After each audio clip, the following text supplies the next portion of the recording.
welcome back to My Little Book Nook. Today we'll be reading Chapter 10 of Shiloh by Phillis Reynolds Naylor. So grab your copy, get comfy, and read along with me. Chapter 10.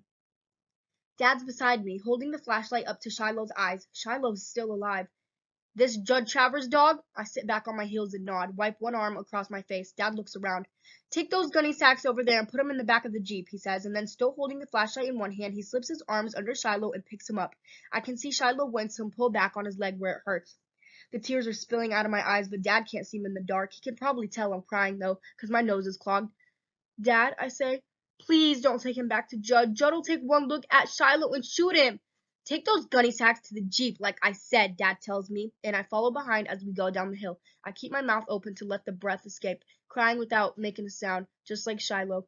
Ma's watching from inside, the screen all covered with June bugs where they've been buzzing about the light. Darylyn's up, standing there in her nightshirt, watching. What is it? What's he got? Darylyn says, pestering Ma's arm. A dog, said Ma. And then she calls out, Ray, is it alive? Just barely, says Dad. I put the gunny sacks in the Jeep and Dad carefully lays Shiloh down. Without waiting to ask, I crawl in the Jeep beside Shiloh and Dad don't say no. He goes out in the house for his trousers and his keys and then we're off. I'm sorry, Shiloh, I whisper over and over, both hands on him so he won't try to get up. The blood's just pouring from a rip in his ear. I'm sorry. I didn't know Baker's dog could leap that fence. When we get to the bottom of the lane, instead of going up the road towards Judd's place, Dad turns left toward Friendly, and halfway around the first curve, he pulls in Doc Murphy's driveway, lights still on in a window, but I think old Doc was in bed, 'cause he come to the door in his pajamas. Ray Preston, he says when he sees Dad. I sure am sorry to bother you this hour of the night, Dad says, but I got a dog here hurt bad, and if you could take a look at him, see if he can be saved, I'd be much obliged. We'll pay. I'm no vet, says Doc Murphy, but he's already standing aside holding the screen open with one hand so we can carry Shiloh in. The doc's a short man, round-bellied, don't seem to practice what he preaches about eating right, but he's got a kind heart and he lays out some newspapers on his kitchen table. I'm shaking so hard I can see my own hands tremble as I keep one on Shiloh's head, the other on a front paw.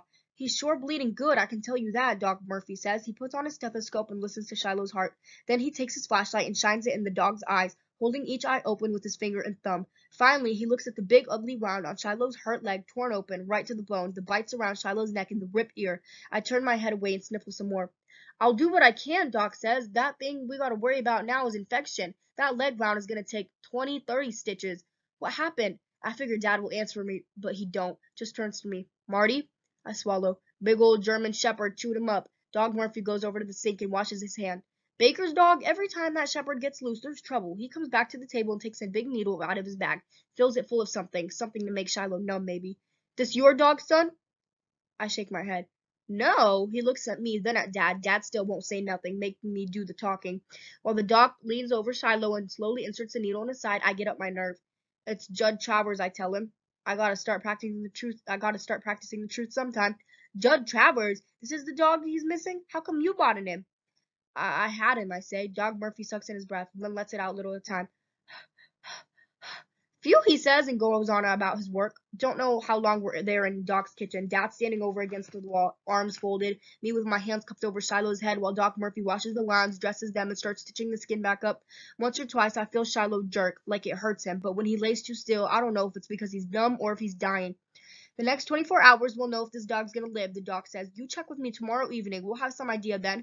I can keep him here for a day or two, right? Then if he makes it, you can take him on home. I put my face down near Shiloh's again, my mouth next to his ear.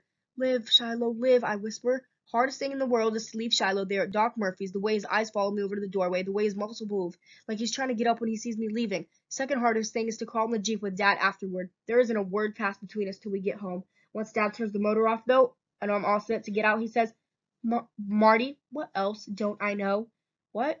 You keeping Judd's dog up here on our hill, got a place for him all built, never letting on. What else are you keeping from me? Nothing, Dad. How do I know that's not another lie? 'Cause it's not. You saying so don't make it true. I knew then what Mom meant. But it's not all so black and white as Dad makes it out to be neither, and sometimes when I get mad, it clears my head. You would have thought more of me if I'd let that dog wander around till Judd found it again, kicked the daylights out of him. I asked, that's what you want me to do, Dad? I want you to do what's right. What's right? For once in my 11 years, I think I have my dad stumped. Least way, it seems to be 30, 40 seconds before he answers. You've got to go by the law. The law says a man that pays money for a dog owns that dog. You don't agree with the law, then you work to change it. What if there isn't time, Dad? Shiloh could be dead by the time somebody looks into the way Judd treats his dogs. Dad's voice is sharp. You think Judd Travers is the only one around here hard-hearted toward his animals? You think he's the only one who starves them or kicks them or worse? Open up your eyes, Marty. Open your eyes. Now Dad half turns in his seat, back resting against the door, facing me. How many times have you walked to the school bus and seen a chained-up dog in somebody's yard? How many times have you ever put your mind to whether or not it's happy, its ribs sticking out like handles on the sides? Suddenly you're face to face with a dog that pulls at your heart and you all at once want to change things? I swallow. There's gotta be a first time, I answer. Dad sighs. You're right about that, he says. I'm pushing my luck, I know. If Doc Murphy don't tell Judd about Shiloh, can we bring him back here and keep him? I could build him a better pen, make the fence high enough so the shepherd can't get in. Dad opens the Jeep door on his side. No, he says and gets out. I get out too. Just till Shiloh's better. You know how Judd treats anything that don't work right. He'll shoot him.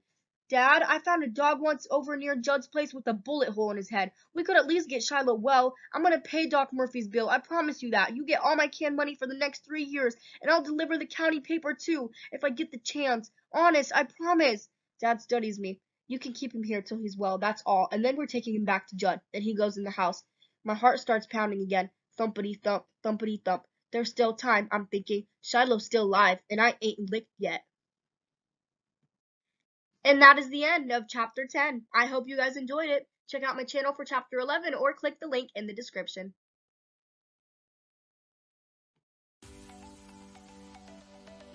But anyways, that's all for today, guys. Thank you so much for watching this video. I hope you enjoyed it. If you did, make sure to hit that like button and subscribe to my channel. And don't forget to hit that bell button so you can get notifications when I upload new videos just like this one. Thank you so much for watching, and as always, happy reading. Bye, guys!